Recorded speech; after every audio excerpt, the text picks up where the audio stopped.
Hi, everyone. Thank you for joining us today on a day in the life of a tactical dietitian.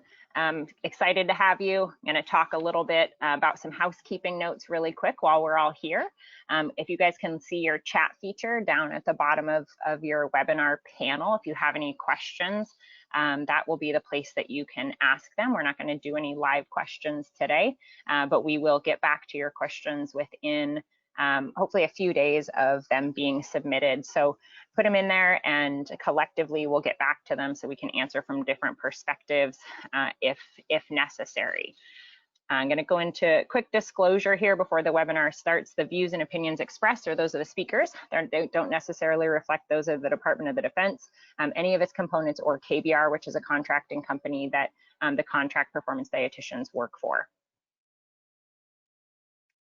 So what are we talking about today? We have four main objectives. We're going to gain an understanding of the physiological and the psychological demands that's faced by a SOF operator. We'll define that. SOF stands for Special Operations Forces, and our guys go by operator versus athlete or tactical athlete. We're going to gain an understanding of the role a performance dietitian plays in supporting a unit through education, consultation, collaboration, and medical nutrition therapy. Third, to gain an awareness around the similarities and differences between the tactical setting and then the collegiate or pro sports setting, and gain an awareness around the different ways that we're all employed and end up working in the tactical setting. So I keep saying we, but you don't really maybe know who we is yet. So our panel today is myself as the moderator. I am employed through Naval Special Warfare, work with Navy SEALs. I'm a civilian. I'm not in the military, and I'm a government service worker. I spent 10 years almost in college athletics, started a couple nutrition programs around the country, and most recently have moved into this setting. I've been with Naval Special Warfare since March of 2019, so a little over a year at this point. And then Justin Robinson. Justin is a registered dietitian and a board certified specialist in sports nutrition. He's a certified strength and conditioning coach as well. He's trained athletes from youth to the professional level, including runners, triathletes, Major League Baseball players, and U.S. military Special Operations Forces warfighters. Justin graduated from Cal Poly, San Luis Obispo. He had a dual degree in nutrition and kinesiology and completed his dietetic internship at the University of Houston. He earned his master's degree in kinesiology at San Diego State University. He now works full-time as a performance dietitian with Naval Special Warfare in San Diego. He is also an adjunct faculty at Point Loma Nazarene University, where he teaches in a graduate program. Justin has two daughters, and their Doberman Pinscher, that's probably, or his red Doberman's probably behind him right now. Justin is a dietitian. He's got 15 years of experience and has worked kind of all over the place, so he's done a great job. Katie is next, Katie Durbin. She attended Johnson & Wales University for culinary nutrition, followed by graduate school at Texas A&M University. She worked in the kinesiology research lab and focused on lipids and cardiovascular responses to training.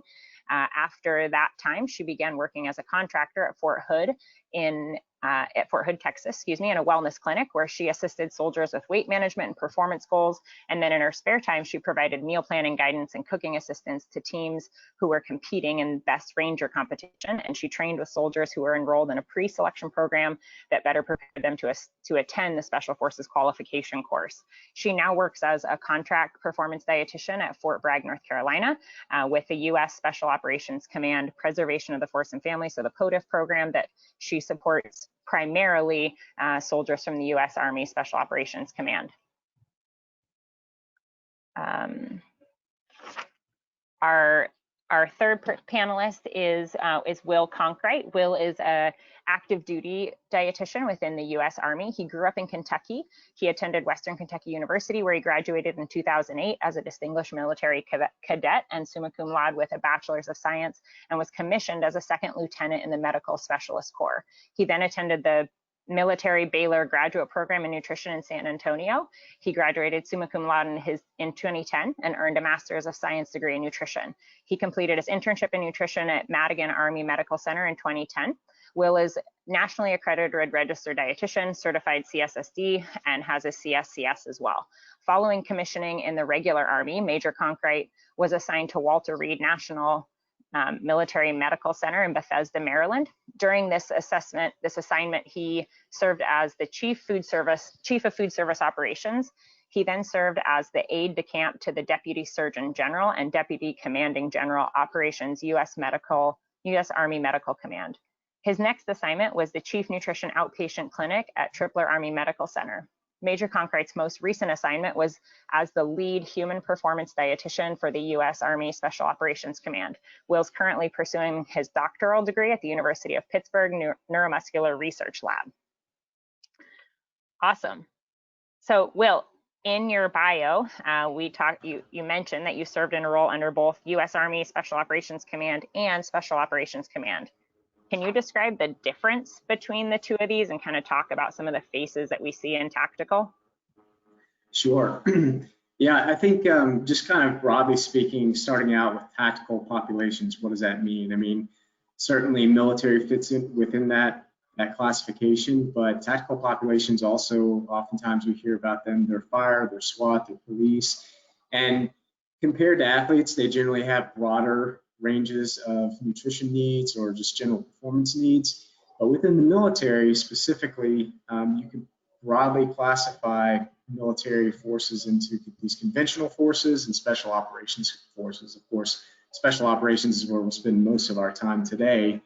But if you go to the next slide, I can start by just showing what the specific branches of service. So when people hear the military, they're probably thinking about the Army, the Navy, the Marines, the Air Force.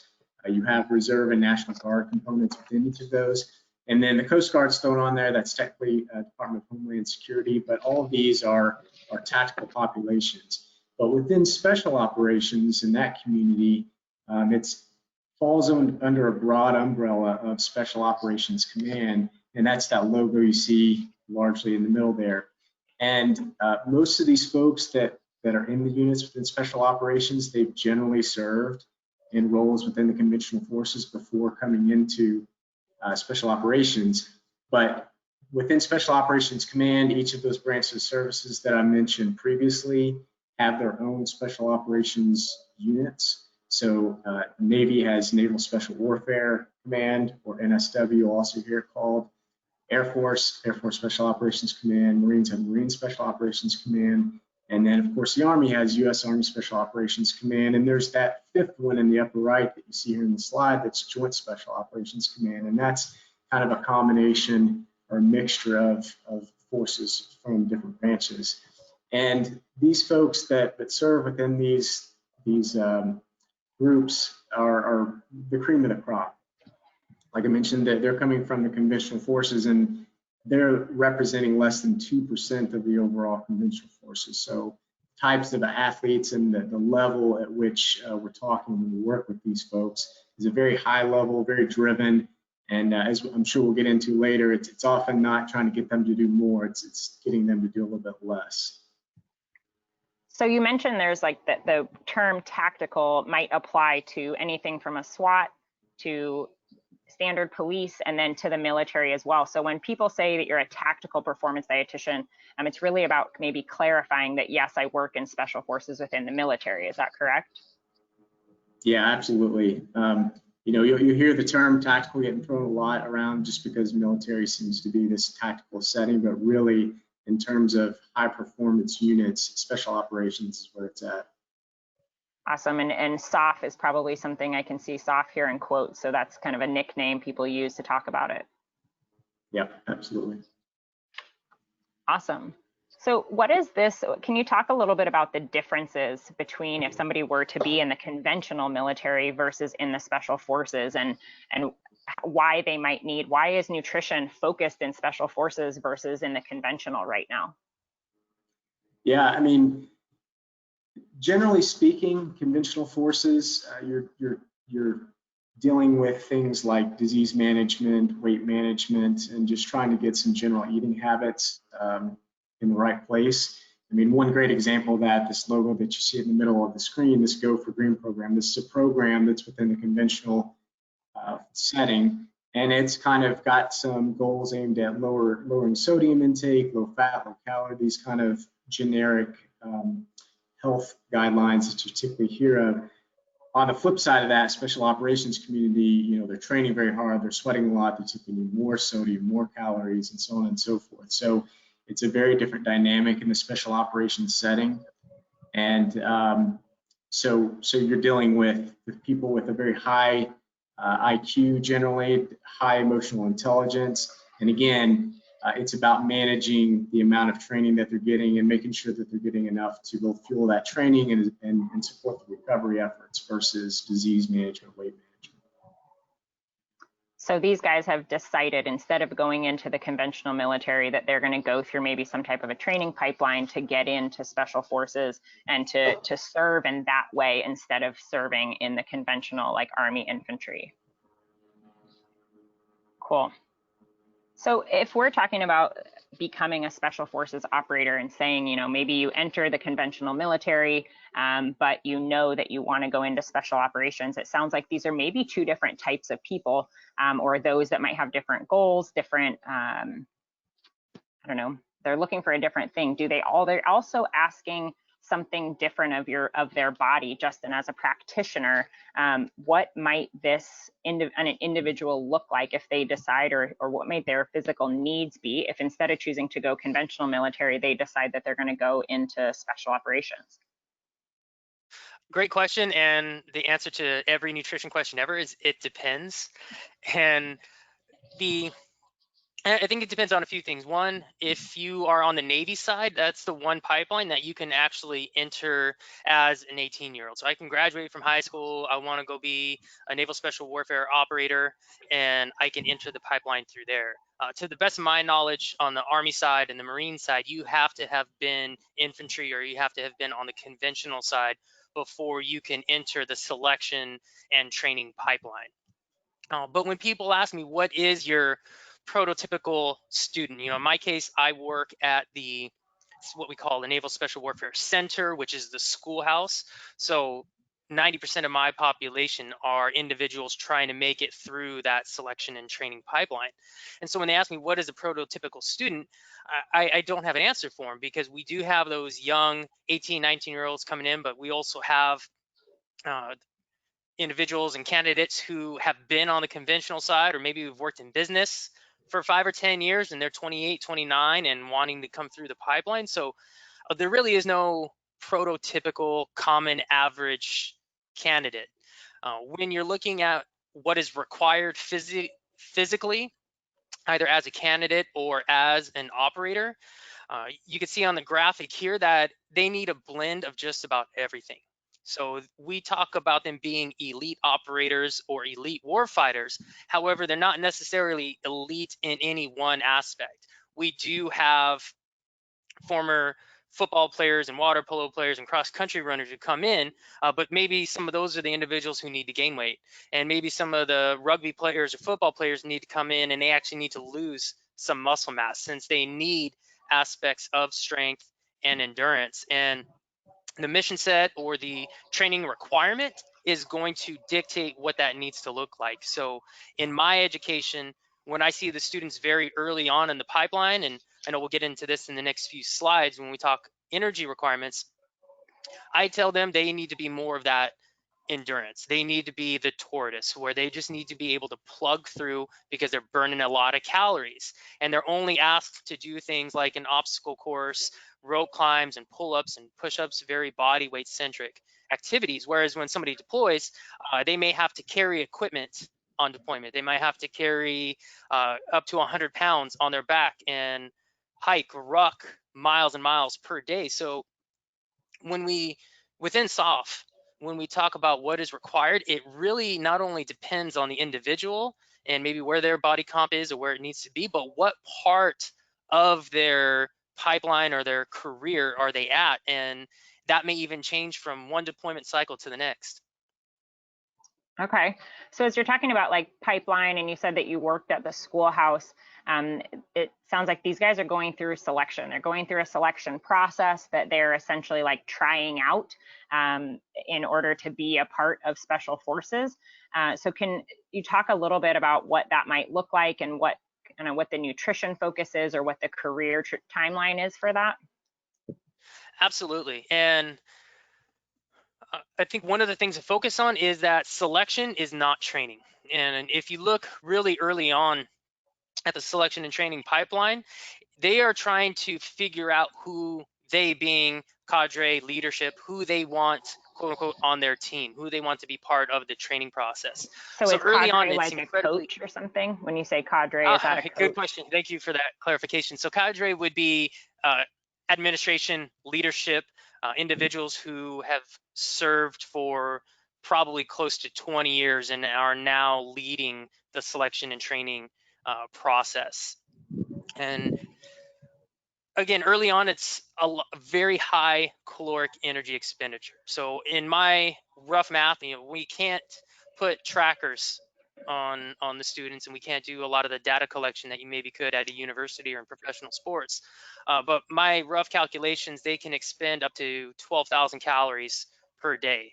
So it's a very, very high needs process. And from an exercise physiology standpoint, when you look at it, it may not be the best way to quote unquote train somebody. You may look at that and then be like, that's a stupid way to train somebody, or that's a great way to get somebody overuse injury or hurt. And the answer is yes, because what cadre or leadership wants, they want to know who are the individuals that I can take with me into, for lack of a better description, a horrible combat environment. When you haven't slept, you haven't eaten, and you're tired, who's going to get up and go with me into the next evolution or into that next battle? So I always highly differentiate between selection and training.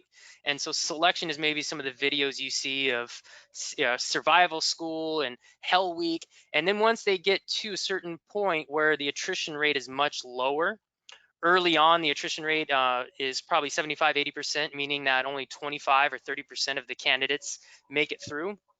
In the latter portions, that's maybe 80 or 90%.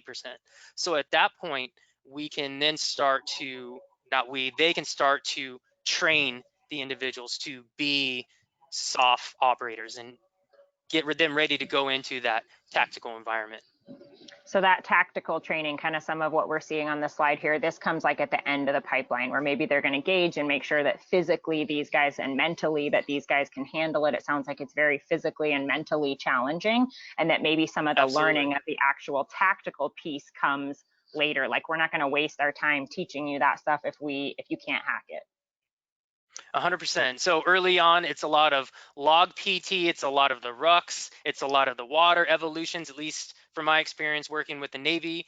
And then towards the end, it is, yes, okay, this is how you go in and this is how you clear room. This is how you operate your weapons, and very much more of what the consumer, so to speak, would think of when they hear tactical settings and environments.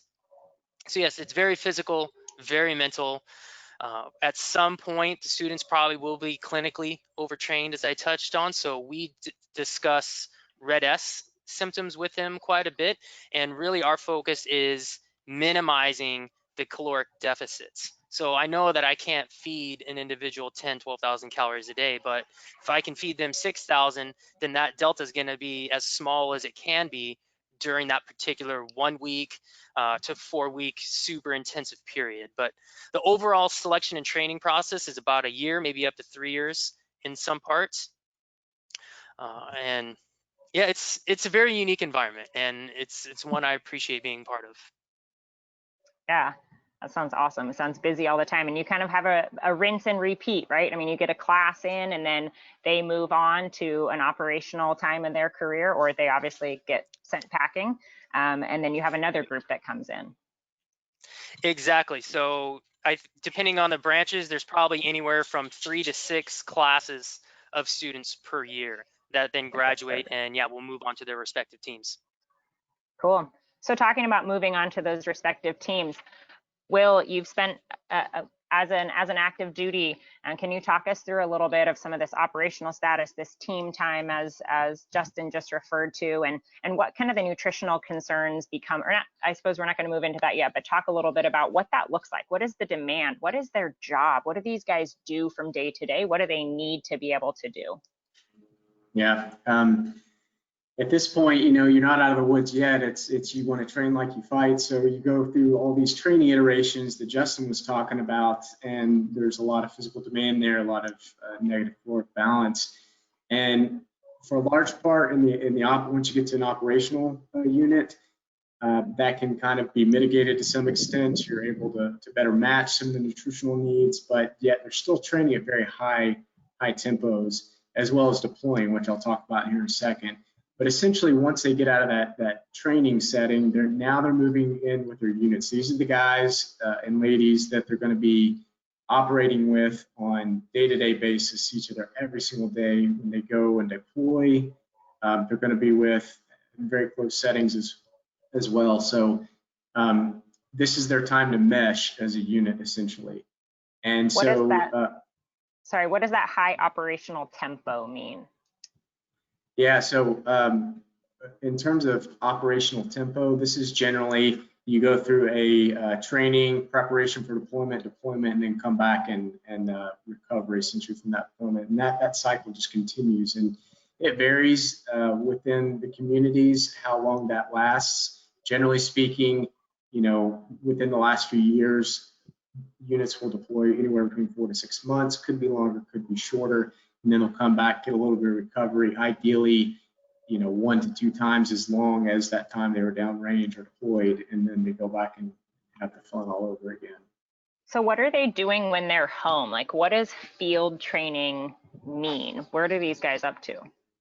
Yeah, so it can range. I mean, you're just like anywhere else, you're trying to keep in shape and keep that general preparation, as well as the skill-based stuff as well. So as you can see here in the picture, I mean, they're doing a lot of different things. Their missions require both different skills and different physical requirements. So whether it's jumping out of the airplanes at high altitudes and doing free falls, that's very technical, and there is some physical component to it, but it's really more of a skill aspect. They also have very high cognitive demands. So they're down in deployed settings. They're generally working with locals to try to achieve their mission. So they're trying to understand and work with those local communities.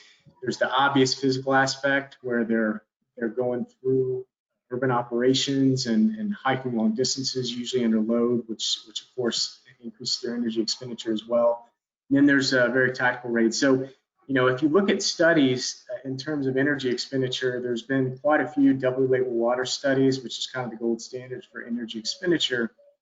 And they're expending anywhere from 3,500 to 6,000 plus calories a day in the type of training that they're doing, depending on what they're doing. So again, if you kind of blocked it off into this general preparation stuff that they're doing, it's just exercise training, working on skill-based tasks. And then as you move into field training, as you mentioned, Chelsea, this is stuff that should mimic ideally what they're going to be doing in the deployed setting. So they're kind of practicing how they play essentially.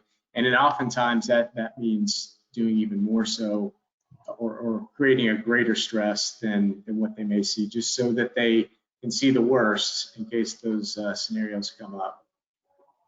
Sure. So, you know, talking about guys in between while they're home and they're on training trips, maybe them jumping out of a plane is happening 7 to 10 times in a day, and they're landing, they get to the ground, they get a new chute, and they head right back up, right? So that if they're out there and they have the plane, they're not just jumping once in the day, they're going to be jumping multiple times, as you're saying, to practice how they play, get multiple iterations, see the same thing over and over again, create that high stress on the body, and have a busy day of going up and jumping, or being out at the shooting range all day long.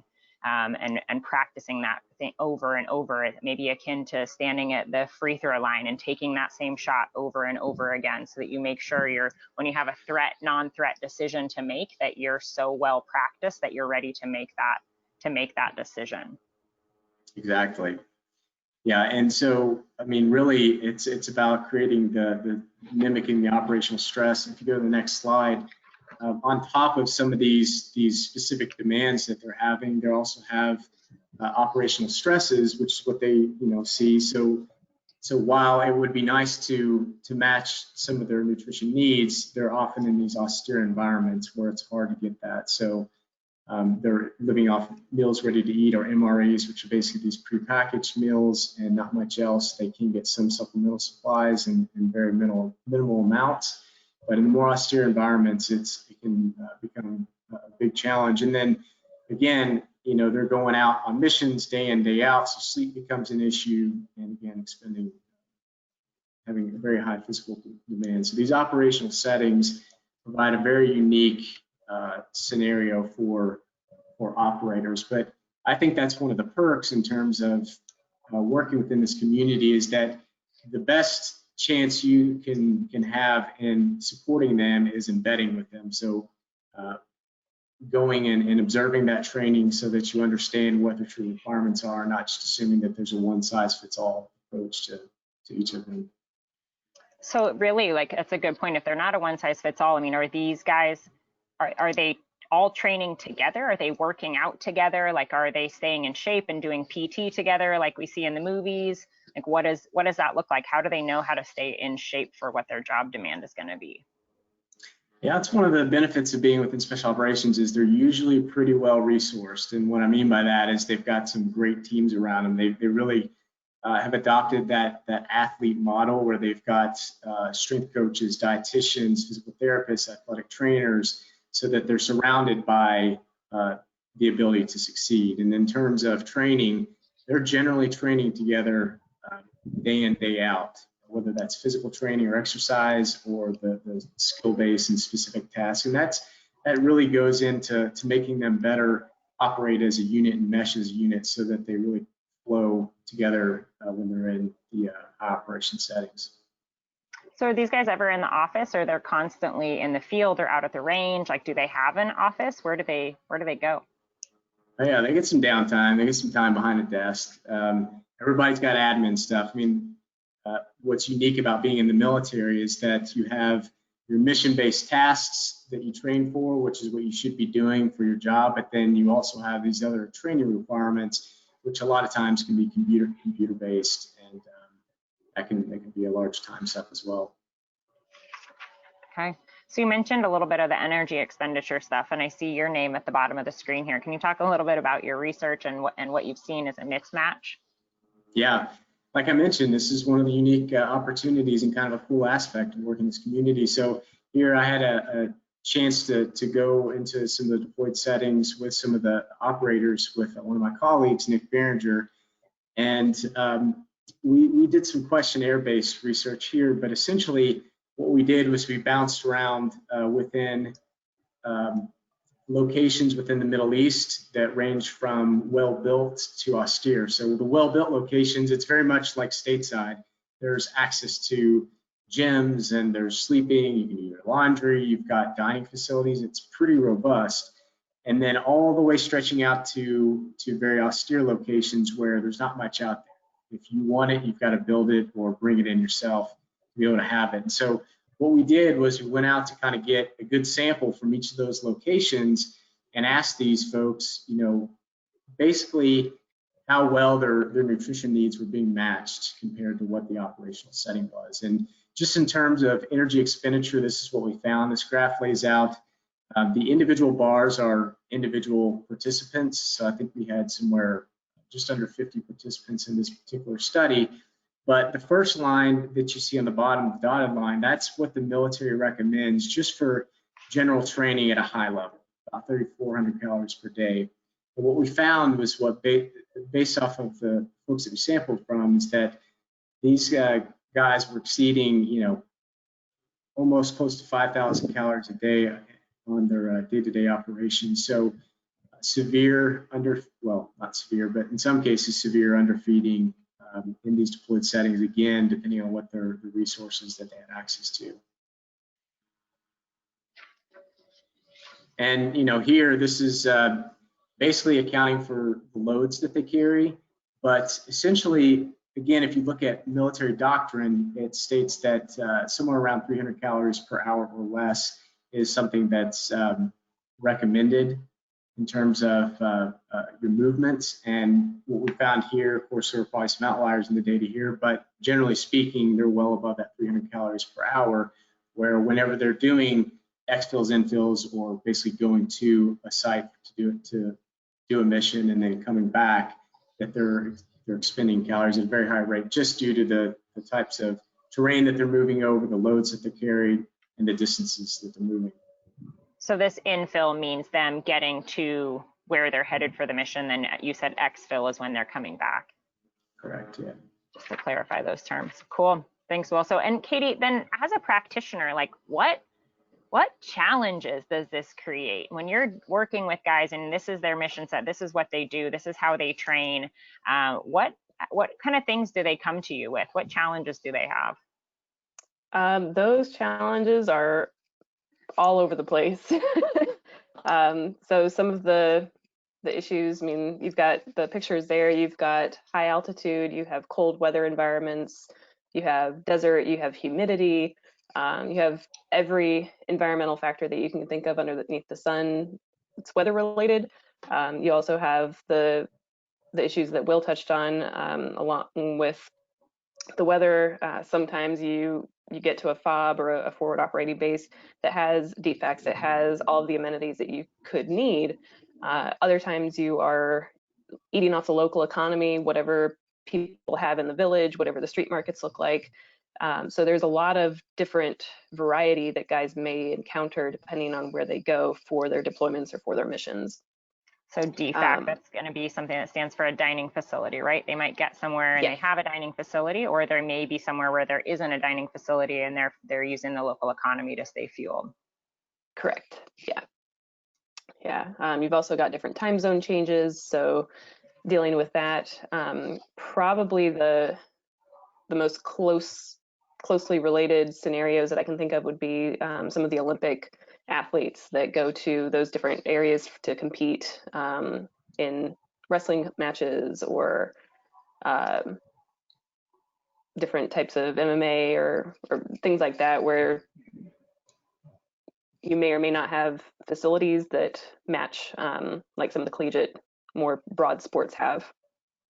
So a lot of my guys travel like, sorry, go ahead. I was going to say a lot of my guys travel like 300 days a year. So we're not just talking about deployments. Do you know on average like about how much your guys are traveling, whether they're going overseas or whether they're traveling to other states for training? So average-ish deployment, like Will said, is anywhere from 4 to 6-ish months, give or take. And then once you're back home, depending on the mission set, you could be actually home for a few more months out of that.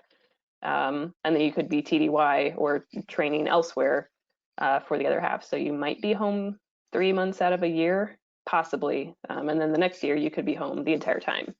So so really a lot of variety then, kind of across commands, right? If you working in the Army and that's what yours looks like, whereas my guys are deployed for a number of months and then when they're home, they're still traveling. They're going to travel on a training trip for 10 days, on a training trip for 2 weeks, on a training trip for 3 days, and they're going to different states and jumping different time zones.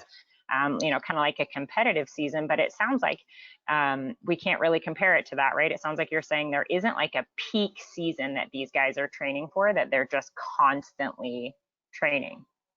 Yep. Yeah, and that's something that we try to educate them on, is just making sure that like the slide that Justin had, where you've got the endurance and you've got the strength, like they have to be this perfect mesh in the middle to make sure that they meet those operational requirements to fulfill the mission and to get back safely. You'll have guys that want to do different competitions in their own time, and we still need to make sure that they are operationally ready to meet the demands of that next deployment. So by doing competitions on their own, do you mean like you might have a guy training on his own to be running an Ironman, or another guy training for some type of powerlifting competition, and as long as they're in shape to do their job, that's what's important? Correct. Yeah. So talk to me about these pictures in the bottom right, like what's going on with it. Looks like there's a crock pot and maybe a hot plate in there, and then a hotel with a mini fridge and a microwave. Yep, so you can have a full-fledged kitchen on your deployment or your training, or you could be sitting around a campfire trying to figure out how to cook your food. That's a flyaway kit. Justin, is that one of your pictures actually? It is, yeah. Okay, yeah, so yeah, flyaway kits, so guys can take that downrange with them or to training, and they have that equipment to cook with. For my guys, I haven't been able to quite crack that nut yet, but I can create lists of items that, hey, this is highly recommended, and typically they can purchase those with team funds. And So then they would for the like host, take that with them. They would pack a big box like that, and it goes on an airplane, and they fly with it. How does that work? yes, so there's a lot of planning from the nutrition lane that goes into these deployments, especially if they are in those more austere locations, because sometimes they may not only be packing that equipment, they may actually be packing in food as well. So sometimes we will go over what we call DIY, like mountain house type meals, and trying to figure out, okay, how can we use freeze dried vegetables? How can we get freeze dried meats? Basically packing in all of the food that they would eat during that deployment, depending on the location. Sometimes they can do a mix. Sometimes we do freeze dried veggies and fruits if there's not enough produce or the produce isn't safe where they're going, and they can get meat and eggs off the local economy and just kind of do a mishmash. And then they bring in the cooking equipment along with that. They'll put it in a tough box, and they'll put that tough box in a bigger cargo area, and then that'll get shipped on a plane before they head out, and then it'll meet them in country if everything works out, and then they'll get everything unpacked and then in a usable fashion as soon as they're able. So sometimes taking as much with them as they can put in if they're taking protein or whatever, and potentially receiving care packages from home that maybe resupply them with those kinds of things, but they're not just hitting purchase on Amazon and getting it sent right out. Usually not. Well, and to add to that, go ahead. Oh, I was going to say some guys have to been add to able that, to. It's just expensive on shipping. Sorry. Yeah, we talk about austere environments and we think of places like Afghanistan, but some of the instructors I've worked with will have austere environments within their training and quote unquote deployment cycle here. So in the Navy, you would go 2-year in a deployment cycle and then 2-year what they would call a shore duty, meaning where you would come back as an instructor. But sometimes they're an instructor for a comm school or breacher school or sniper school out in the middle of nowhere, Indiana. And so even though they're not deployed, they still see some of these same barriers to healthy eating, to healthy physical activity, because they literally are living out of a hotel room for 7 weeks, and then they'll come back home for 7 weeks, and then they're back to the school area again. So yeah, these challenges are all across the board, and it's not always, again, just what we think of with being downranger, which is deployed, but sometimes, you know, in our own backyard, we struggle with, hey, I literally will be living out of my car for the next 2 weeks. So Yeah. what can I eat other than, you know, such and such healthy granola bar? So another thing to kind of note here too is that even when they're home, if they're eating out of the dining facility on base where they are, they're paying out of their own pocket for that. So that's coming out of their salary. They pay at the door, and that would be where their food is coming from if they choose to eat at their dining facility. Now, a lot of my guys will eat from a mini fridge and a microwave for weeks on end, like Justin mentioned. That, I mean, if you've never done that before, if you've never walked the halls or the lanes in a grocery store and thought, what am I going to eat with a mini fridge and a microwave? What is my food going to look like for weeks on end if you're not wanting to eat out? It can definitely be a big challenge. So Katie, what does this end up? How does this work? Like, what kinds of downfalls does this have, or what kind of challenges, I guess? We've talked through a little bit about the constant state of readiness, no season, that they have to have rapid deployment capabilities, be ready to go kind of at all times. But what else might you see? Yeah, so I mean, on the slide are some of those for sure. The constant travel, that just wears on you in many different ways. Just trying to be on all the time, not really having this period of downtime where you can just reset and relax. That definitely affects guys in different ways. The fact that we don't really have off seasons and on seasons per se. We have those deployment cycles that we talked about where guys will ramp up for a deployment, they'll go on, and then they'll return home. But upon returning home, they have those other TDYs, they have those other training demands that are on the schedule that they have to fit in. And so that downtime doesn't always become as long as we would like for it to be. And then with that, you've got different weight issues. So guys are usually more consistent within their training whenever they're actually deployed.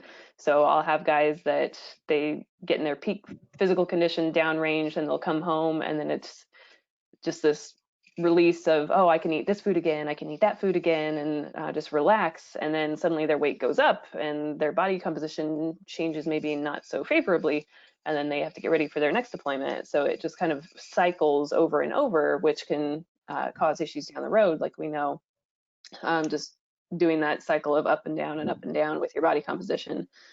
So depending on where they're at in their careers, we may see issues like hormonal imbalances, in some cases obesity, some depression, some PTSD like problems that guys are dealing with, on top of all of the demands that their job has still.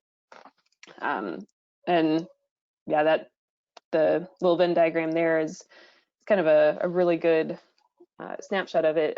This is coming from a paper that was actually just published on what's being called operator syndrome, which is actually a pretty good term for this just kind of conglomeration of symptoms that we're starting to see in guys. It's becoming very much a trend as guys are coming back from deployment or multiple deployments and having all of these situations that they're trying to deal with on top of, like I said, their normal day-to-day schedule and trying to balance family life and home life. So there's a lot of other factors that we're noting. That's one of the things that's really great about working on a team, is we can collaborate with their physician, the battalion surgeon, their brigade doctors, to make sure that their health is getting taken care of, so they can perform optimally. Yeah, and a lot of this endocrine dysfunction, I mean, we see it because of REDS. We see it with that relative energy deficit, or we see it because of high level of exposure to heavy metals. So we haven't mentioned that yet, that these guys are, they're exposed to lead consistently, that if they're shooting their gun and they're exposed to ammunition, they're being exposed to lead. And if they're at the range and they're eating, they're really like getting lead in their mouth. Their lead hygiene isn't awesome. So they're inhaling or orally ingesting heavy metals that way. Anytime they're exploding something. So if they're trying to get through a wall or to get to the other side of something, there's a lot of explosions. They're going to put a charge on it. They're going to put explosive device on it, and it's going to explode, and stuff's going to blow back in their face, that they're going to be inhaling blast exposure, and they're inhaling heavy metals that are coming off of concrete and of bricks and stuff like that. And that those minerals, those heavy metals, dislodge in our tissue and can lead to some endocrine dysfunction. But being underfueled and all of that also is all going to play a role in all these pieces. So it sounds like there's a pretty good argument for there to be a dietitian, right? And Katie mentioned working as a team. So knowing what these guys do, this is really where our roles are. So the DoD is the Department of Defense, which is going to be the broad government picture in which the special forces or the armed forces in general is going to fall under, and then the special forces within there. So in order to help these guys with all of the things that were on the previous slide, the DoD created POTIF, or the Preservation of the Force and Family, which is a program to focus on helping these guys and their family through all of the different challenges on that previous page. Within that, a part of POTIF, there's a lot of different aspects underneath it, but the Human Performance Program is something that was developed as a structure within these Special Forces units through the POTIF initiative. So within the Human Performance Program, we all have 4 pillars. There's sports medicine, strength and conditioning, performance nutrition, and then mental performance or cognitive performance. So helping not necessarily from a psych standpoint, we do have psych departments, and that's part of our larger command and outside of human performance, but more so like your sports psychologist that would be helping you focus on task performance. So within that, we all kind of are embedded in these programs where we have a human performance manager who's going to oversee the 4 pillars, and then we work in that team setting along with our medical. Some human performance programs are underneath medical, and some human performance programs are not. They might be under the training unit. That's kind of irrelevant because regardless, we all have to work together. It can create some barriers, but we all have to work together within that human performance program in order to serve our guys. So how do we bring this to life? I mean, tactical performance nutrition is nutrition's contribution to the sustainable execution of cognitive and physical actions by the human body to the greatest degree attainable under specified conditions and objectives. And that's really saying, like, make the most of what you have. How can we do really well in whatever setting? How can we help these guys fuel their best under their specific conditions and the objectives that need to be met? And understanding that we have to optimize that cognitive and physical action. That yes, they may have hiked in, but Will showed how many calories they might be burning per hour on an infill, getting to a mission, getting to where they're trying to go. And then they have to be able to perform when they get there, right? That they need to be focused and ready to do their job when they arrive, and then be able to have enough energy to come and turn around. So we have to optimize that cognitive and physical action as well. So Katie, can you walk us through a little bit of kind of what do we do? What does a performance dietitian do to address these things? Certainly you don't need to talk through all these. We can see that a lot of these really are overlapping with sport, whether it's collegiate or pro sport, that this up here is pretty much what a dietitian does, right? I mean, I feel like this kind of explained what I did for 10 years in college athletics, and it kind of explains like the hands-on of what happens every day in the special forces setting. Yeah, you're exactly right. The science of what we do is going to be the same, whether we're in collegiate, whether we're in pro sports, whether we're in the tactical world. It's just how we relay that and educate the guys, the jargon that we use, the examples that we use. So whenever, like number 3, base event viewing and recovery plans on event and condition specific factors, how I approach that and how somebody that works with football players approaches that is going to be vastly different. I could be working with a pilot who needs to hydrate and is going to be in the cockpit for hours on end and doesn't really have a bathroom, but he still needs to hydrate. So how are we going to do that? And then the guys that he may be putting on location, maybe they only have their rucksack and that's all they get. So what lightweight nutrition items are we going to pack that with so they can fuel to get to their mission objective? Other things like the dining facilities, we've done a lot of work with the dining facilities over the years, trying to change some things, get some things updated with that. So there's a lot more barriers, I'd say, that the military has within relation to procuring food than the collegiate or pro settings do. Sure. So on your like base event fueling, when you're talking about what a guy is packing, are you packing that up for him and like giving him a package and he sticks it in his bag and he takes it with him? Or is that something that you're coaching him up and he has to go buy it on his own and take it? Yeah, it's us coaching because I don't have a credit card. I can't swipe and go get them training table fuel. I would love to do that, but unfortunately I can't. So it's all, hey, here's the list of these recommendations. These are locations you can get these items at. It's trying to make it as easy as possible on the operator to do the best thing possible for them, just because they still have to do it at the end of the day. So how can I grease the skids? How can I make that as easy as possible to do the right thing for them? So in this next slide, it's looking, and we've seen this slide a couple of times, but now there's RD intervention that we don't need to talk through each piece, but it looks like at different times throughout these guys' career, whether they're in an operational status in the top right or they've moved to advanced training in the middle left, that maybe you're doing some different things if they have different focuses, or if like an athlete at end of their career, similar in a civilian transition where they're retiring and they're moving out, that it looks like you're educating on different things, just like an RD would in any phase of training. Maybe an athlete gets injured and they're finished competing, or they're a senior and they're graduating, or they're about to retire from pro sport, and kind of just using your skills as a dietitian to educate them at all the different phases. Yeah, and each phase is going to be different. That's one of the things that I love about this this community and this setting is you get all of the scenarios. Like with the students, a lot of it is just educating, hey, how can we essentially cram as many calories from the right foods as possible into you to mitigate those losses that are inevitably going to occur during that training pipeline, or rather mostly during the selection pipeline when they are just going day in and day out without stopping, how to recover from that. Once they get into a team setting and they pass the selection process, how do you continue those good habits that we tried to educate you on in the student phase? How do you go through the team time? How do you look at the deployment scenarios? How can we make sure that you're getting the right things there? I've had guys reach back to me downrange and say, hey, I have this piece of equipment, I have these foods to work with, I brought these spices, help, give me some recipes.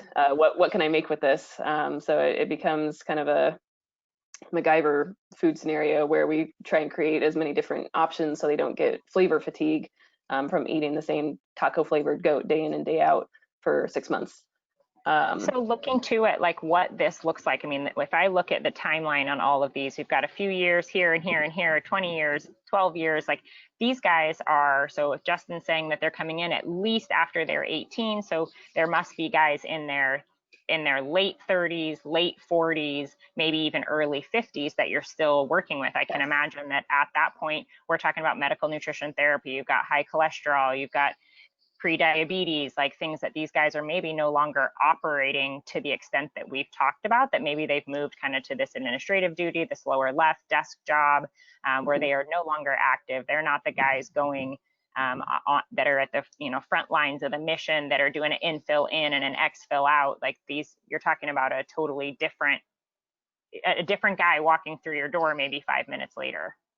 Yes, yeah. So you can have a scenario where you're trying to cram as many calories in a guy, and then your next client can walk through and say, hey, I have high cholesterol, I need to lose weight. It's all over the place, the types of clients that you get. But yeah, just trying to counsel them on different ways to mitigate those issues. MNT, like you said, trying to make sure that they understand the things like inflammation, how that affects their performance down the road, as well as currently, to make sure that you're still relating it to that performance mindset rather than trying to cram MNT into them whenever they still have that operator brain going. So you're still trying to relate to them, but not from as much of a clinical setting per se.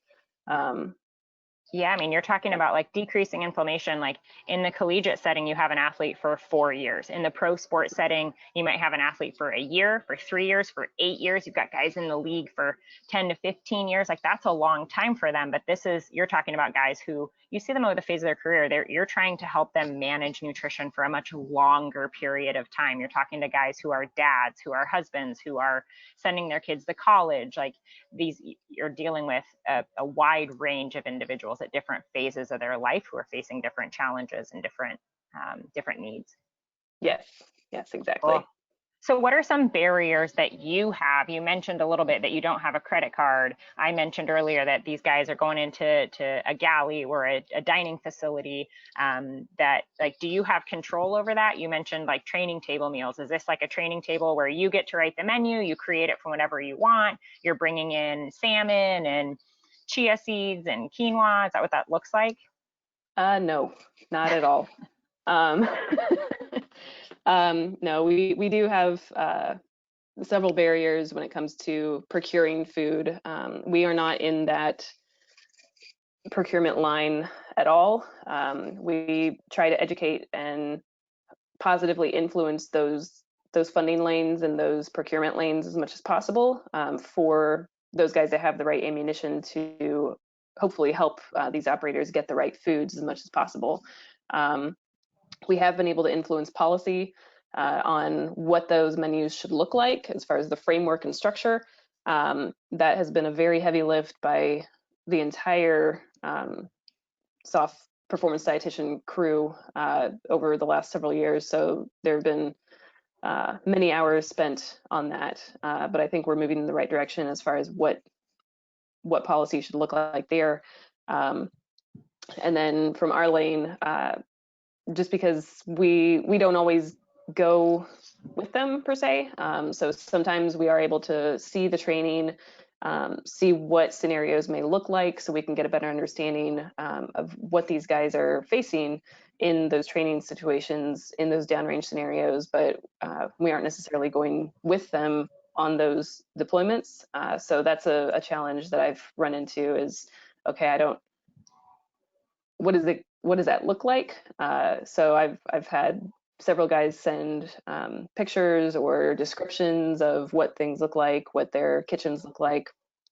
Other things that are more common, we see the same fads that probably all of the pro and collegiate folks do. All of the magic elixirs that are out there that guys just want to take and like have their problems magically fixed. We see the same thing. So we try and educate and make sure that they aren't harming themselves by taking anything, and then also try and educate on what science actually says about different products and different ingredients to make sure that they're spending money on things that are actually going to benefit them for that long duration of their timeline. So going back a little bit to the dining facility, so I'm hearing you talk about policy, and really it's because, yes, you might work with the Army Special Operations Command, but at the end of the day, that's part of big Army, that's part of conventional Army, where they've already laid out their menus. There's way more people, right? Will mentioned this is the 2% of the population. So we're talking about 98% of the rest of the military is in all these other military bases.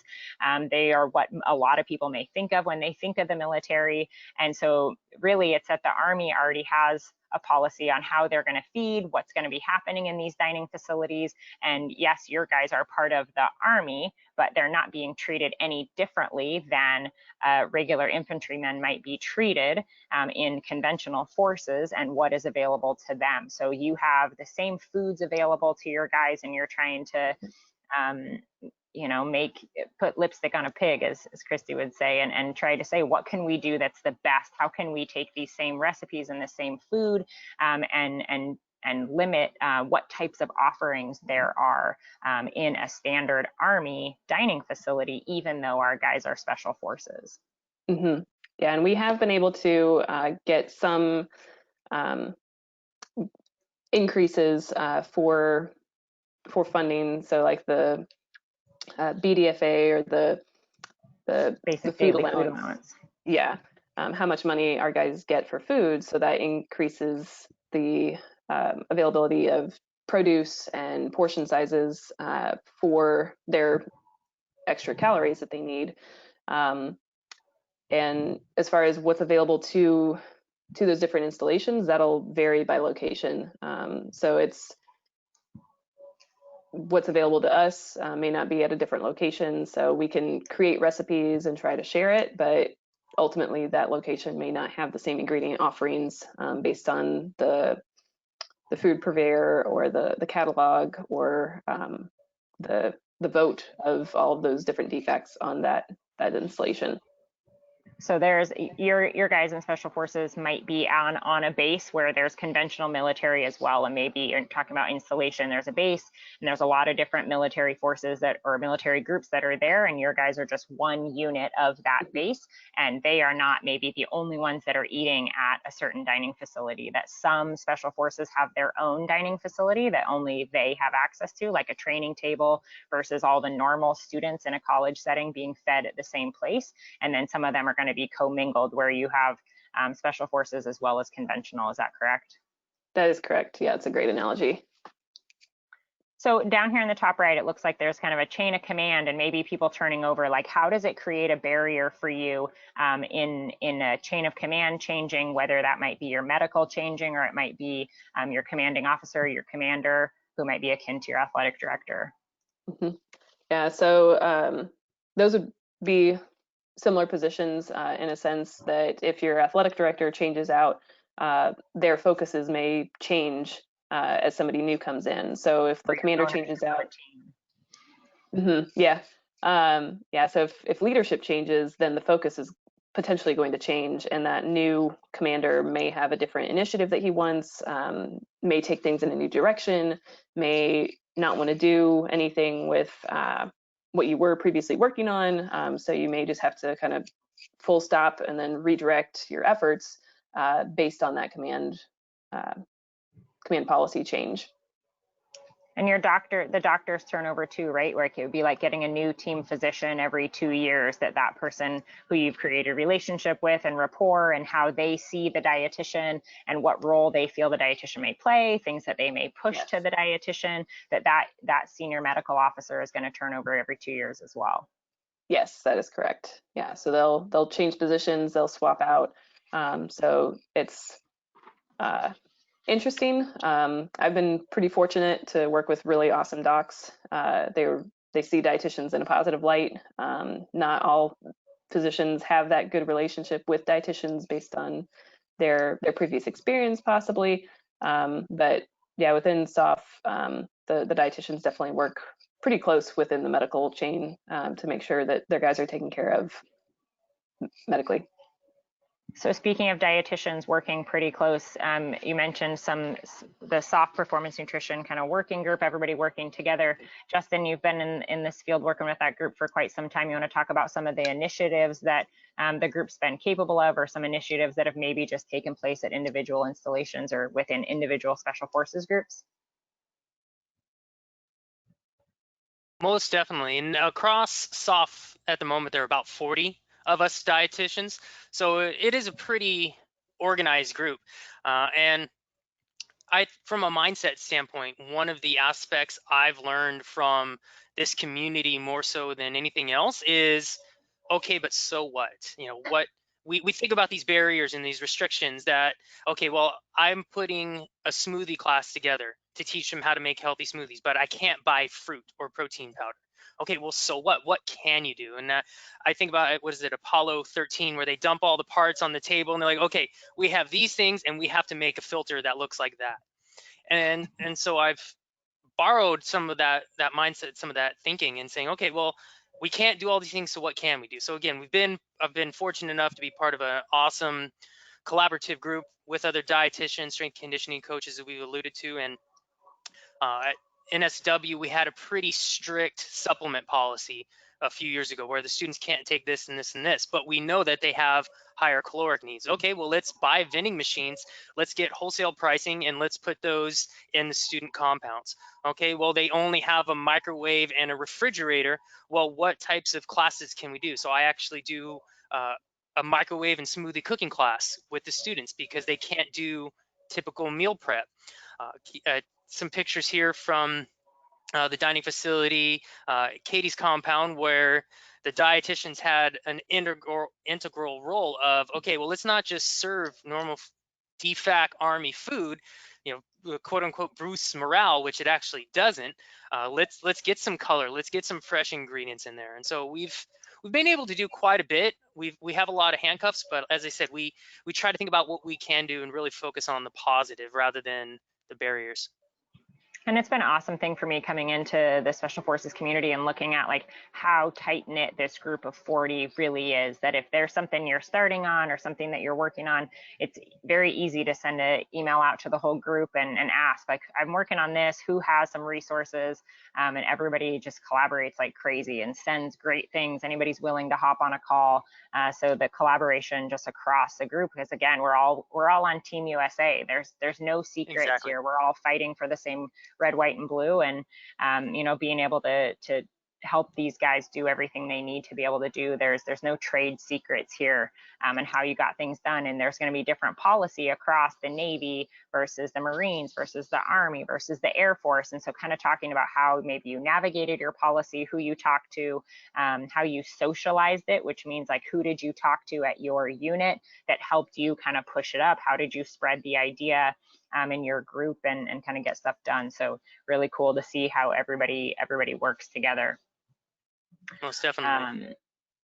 So within, Justin, like what kind of assistance is there from the DoD with helping guys understand supplements? I mean, I know that these guys are drug tested similar to what an athlete might be. Is that something that ends up being challenging for you to navigate? We do hear sometimes about caffeine use in the military or things like that.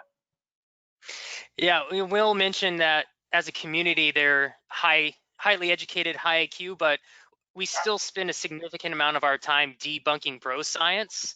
So I have a lot of sit-down conversations about supplements, pre-workouts, post-workouts, and so I use, this is from Operation Supplement Safety. So I use this as a framework of selecting supplements, and this is really very similar to what it would be in any other sports nutrition environment, in that, hey, you're an adult, you can make your own decisions. I just don't want you to be naive about what you're going to do. I want to make sure that, because your body, that's why we use the term warfighters, like, you're not just playing, you're not just in there, your body's part of a human weapon system, and your gun, your ammunition, your pack, as well as your fueling and hydration and supplementation, all plays an integral part in keeping that human weapons system engaged and fully functioning. So I try to tell them it's very black and white. Like, do this, don't do that. Don't leave any naivety to the situation. Don't leave any gray area. So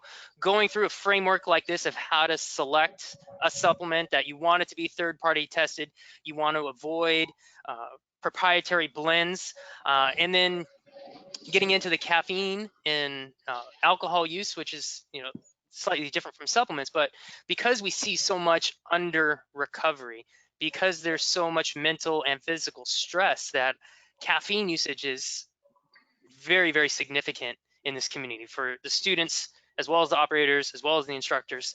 And so it really just comes down to education and learning what battles to pick. That, like, hey, if I can get you to use 1 scoop of a pre-workout instead of 3, that's a win for me. Or if just making them aware of how much caffeine is maybe in the coffee and the pre-workout and the energy drink that they're consuming all within a day. So it's still a lot of education. It's a lot of putting information out to them and facilitating them making the best decisions they can. Sure, and something we see in any aspect of sport, right? Athletes using caffeine for energy. So you're talking about sleep.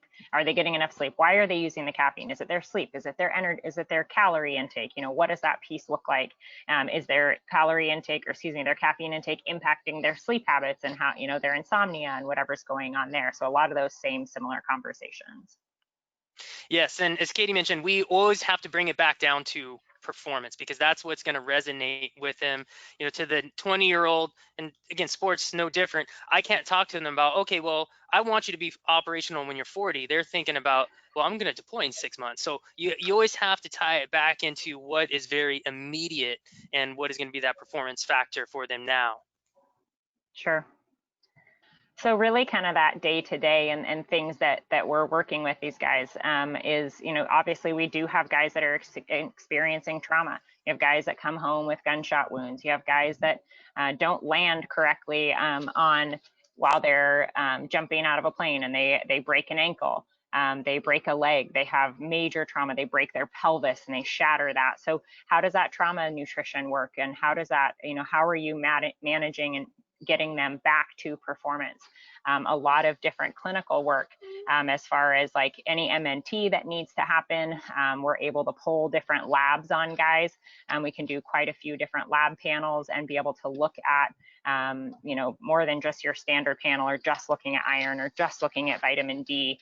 We have the ability to do that just because we can typically do it in a military system versus them being a collegiate or a pro athlete. So we certainly see like stress and overuse injuries that we're helping them work through with that long duration of career, as we've talked about. And I mentioned a little bit about heavy metal exposure and how are we managing the nutrition of what that looks like and what nutrients they need in order to help their body process that heavy metal exposure. How do we help with that? They're exposed to burn pits in other countries. There's no OSHA worrying about their air quality.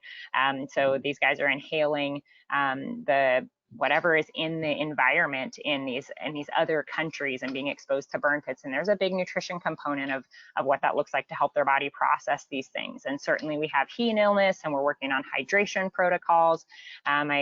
Especially like our students, we have a training pipeline as well. And I talk to them a lot about progressive dehydration. We have guys on Friday. It's no different than guys in training camp, and you're watching their body weight throughout the week and helping them get back. With these guys, if they have a heat illness, at least in the Navy, if you have have two heat issues, you can get kicked out of the Navy.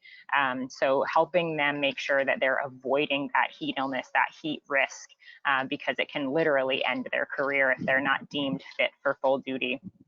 And then we're dealing with a lot of reds, with a lot of red S, a lot of that relative energy deficit where they're just not getting in enough. My guys are chronically underfueled. They want to look like the guy in the magazine. They want to be super fit, super lean, low body fat. And so a lot of times they're unintentionally underfueled, just like anything else. So that might be their normal just training, or it might be due to what's happening on deployments or anything like that. Certainly traumatic brain injury. So in a sport, it might be from like an actual single impact. Whereas for our guys, it might be jumping out of an airplane and your head whips back. It might be that you're jumping out of a plane and you have hundreds of pounds that are going out the door with you. You might have another guy strapped to you and you pull that chute, your head whips up. It might be guys, for some of my guys are on boats, and they might be dealing with the whiplash of being on a boat.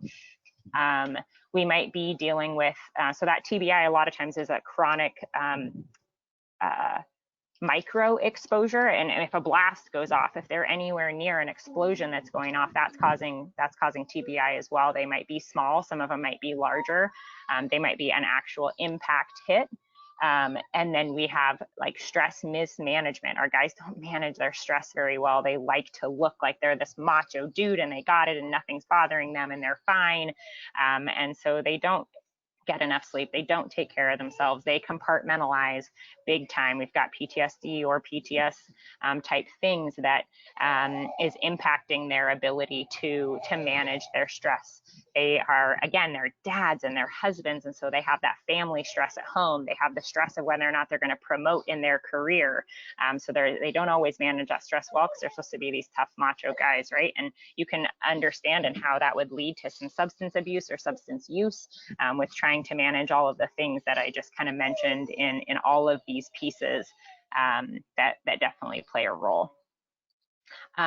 So in these things like career opportunities, Will, let's go back to you. Can you talk about some of these, like what is POTIF? Why are there maybe more dietitians that are going to be opening up, and just kind of talk at a high level about H2F without going into very much detail? Yeah, sure. I think that would be valuable for the viewers of the audience, certainly. You already mentioned POTIF is the Preservation of the Force and Family, and this is kind of the special operations community broad umbrella of what human performance falls within, but there's also a spiritual and family readiness aspect to it too. The broader conventional Army is actually trying to adopt this. So, you know, as they say, imitation is the greatest form of flattery. The conventional side is now trying to emulate what has been done on the special operations side. So for the Army, the name of their human performance program is 4-3, which is stands for a longer phrase that does not roll off the tongue. But essentially what it is for the conventional forces, this H2F or holistic health of the force, it's going to be an enterprise-wide kind of rollout of similar concepts and aspects of human performance. Might look a little bit different just because conventional forces have different mission sets, but overall they're going to have some of the similar resources. So similar equipment, they're going to be building brand new structures that will be state of the art. They're going to have facilities. They're going to have the personnel, so dietitians, strength coaches, PT, so on and so forth. So what this means essentially is that there's going to be a huge demand within the sports dietetics community here in these next few years. And in fact, I think in some of the smaller pilot locations, they've already started undergoing some of those hiring practices for government and contract positions. And then for the military side, I believe authorizations are going to start opening up within the fiscal year 2023, and then continuing for 3 or 4 years after that. So basically what this means is a big buildup of manpower to support these types of human performance settings. So this is though in the conventional side, right, where they're trying to kind of mirror what has been done in the special forces side and create these teams in that conventional. Yeah, correct, absolutely. So, you know, where are these career opportunities? There are going to be more coming, and it's something to pay attention to. But the three of us, or the four of us, are employed in three different ways. So we'll kind of talk about that a little bit. That obviously Will is an active duty dietitian. So Will, can you talk a little bit about like how would somebody become an active duty dietitian? What might that career kind of trajectory or path? I know we might not have as many people interested as in the civilian side, so don't need but if you can talk about it, it'd be really helpful. Yeah, it's actually a really good opportunity. There's a ton of benefits in being in the military, and a lot of people actually, from the folks that I've spoken to, tend to avoid that as an option because they're concerned about deployment, some of those issues, which are legitimate, but for the most part, they're not major concerns. It just depends on day to day. But from an active duty perspective, you do have these types of sports nutrition roles that you can fill, but as you read off my background at the beginning in long form there, I've served in a lot of different roles, which range from food operations to patient clinics to then working with more in athletic settings and then special operations as well. So it's a blessing and a curse depending on how you look at it. I look at it as a blessing because it's a broad range of assignments and opportunities that you can have. You do move around a lot, typically every 3 years, but there's a lot of different change and variety that you get from that as well. So if you can land in some of these spots, and again, as holistic health and force begins to roll out, there's going to be more and more of these opportunities on an active duty side to work in sports nutrition settings. Yeah, awesome, thanks. So that would be something like somebody could go to a recruiter and just sign up, right? Like it would be traditionally just joining the military in the same way that anybody else would. Yeah, as far as the paths go, there's generally 3 or so paths that you can come to become an officer in the military. Usually starting with the recruiter is a good way to go, but the way that I commissioned was through ROTC, so that's one path. There's an officer candidate school, which is kind of a more direct, you go through this training program, and at the end of that training program, you become an officer, and then you get a career field selected after that. And then there's also what's called direct commission. So if you already meet certain requirements, which I think many of the folks in this audience would have certain credentials and educational backgrounds, you can actually come directly into the military and in some cases fall right into some of these roles that we're talking about. Awesome. So then where I fit in, what my role is as a government service employee, or we say GS for government service. So I actually work directly for the Navy, the Department of the Navy. So although I work at my command, I work in special forces. Justin and Katie can talk in a minute that they are contractors. So it's set up a little bit differently, that within the funding for POTIF, the government created funding for multiple dietitian positions. As Justin mentioned, there's 40 dietitians about in the special forces, and they kind of farmed that out. Essentially, the government said we're going to give this much money to hiring dietitians, and we're going to have a third-party company hire that. So myself and 4 or 5 other dietitians in the special forces setting that are familiar to a lot of you. Chris Halagarda, just to name one, came to mind real quick.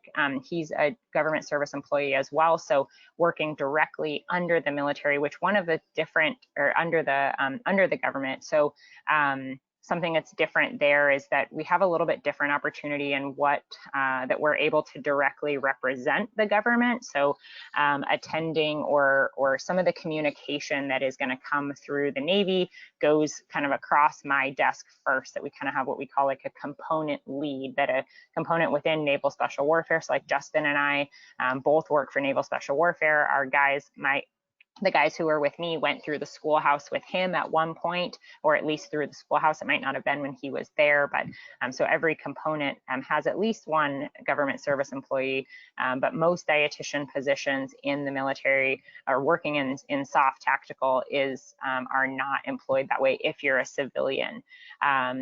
So then I have, government benefits. I have my work schedule, like what time off I accrue is standard to a government employee.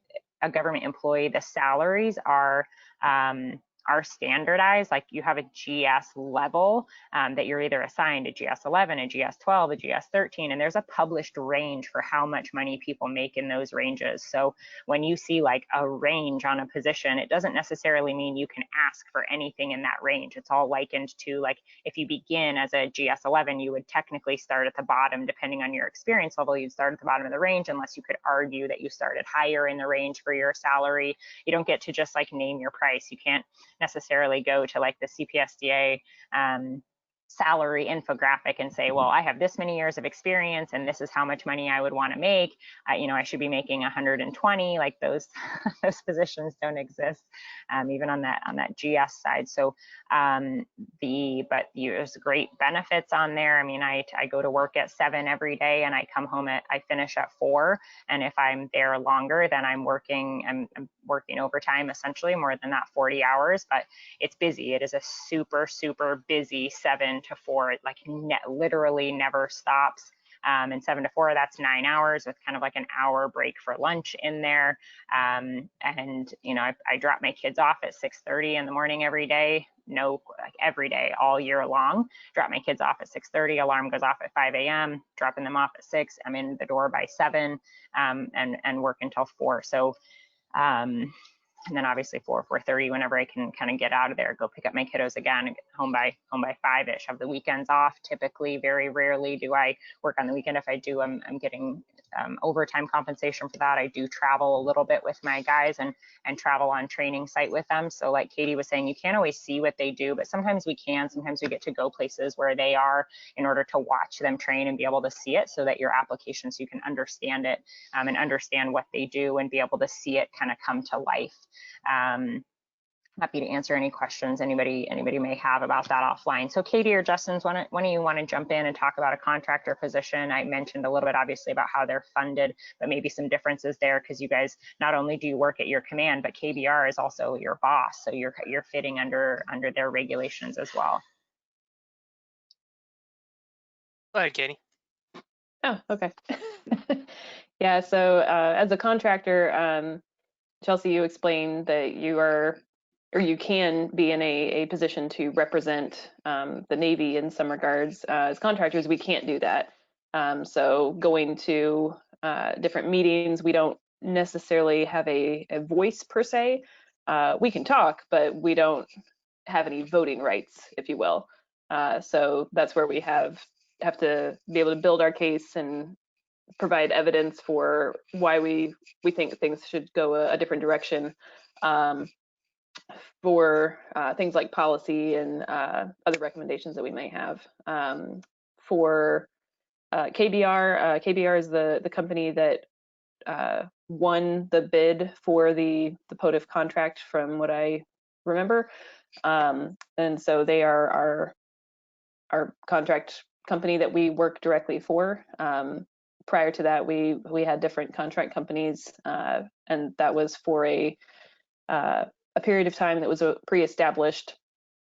And then the company came up to rebid, and KBR won the contract. So we basically reapplied for our jobs about a year ago, and then I think all, if not most of us, were brought back on in our same positions. And so it was just kind of almost like a job reboot, is what I describe it.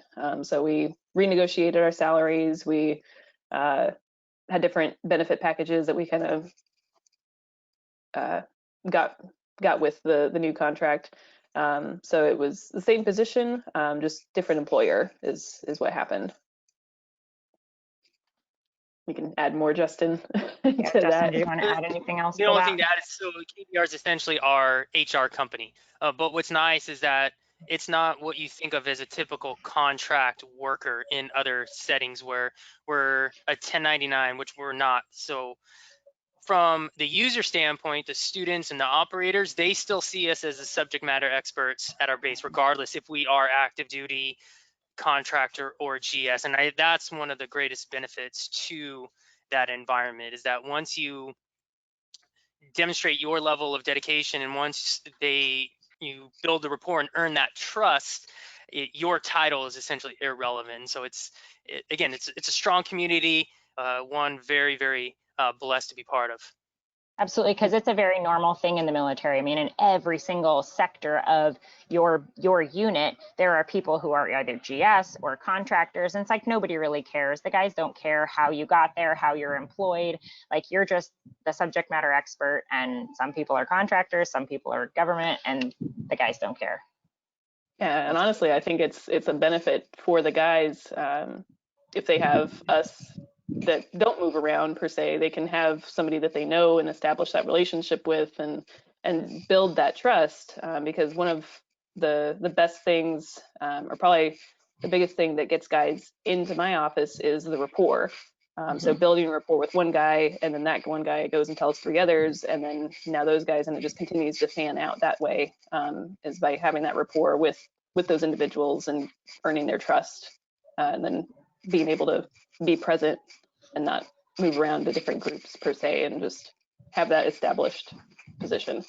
Yeah, it's just about how the government decided to fund that position, and has nothing to do really with the day-to-day capabilities. There are some small capabilities, like Katie said, they don't speak on behalf of the government, and I can, and that's literally the only differences. And then their HR company essentially is a good way to explain it, Justin, like their benefit packages and stuff are a little bit different, but as far as how I explain my working hours and what that looks like, and it's the same thing for whether you're a contractor or GS. Like, it's an incredibly busy day with a never-ending to-do list, and busy but rewarding. I think we all love it. So anybody have kind of some last things that they want to add in here before we wrap this up? Okay, so we have all of our names right there. You have all of our contact, all of our email addresses. These are just our private email addresses. Certainly could ask different questions for different roles that we each play, or different ways that we're employed. But I know we're all happy to answer questions. And again, I said, if you use that chat feature, hopefully you guys have been using it throughout the discussion. We'll be getting back to those questions within the next couple of days. Thank you. Yeah, thanks for having us. Thanks.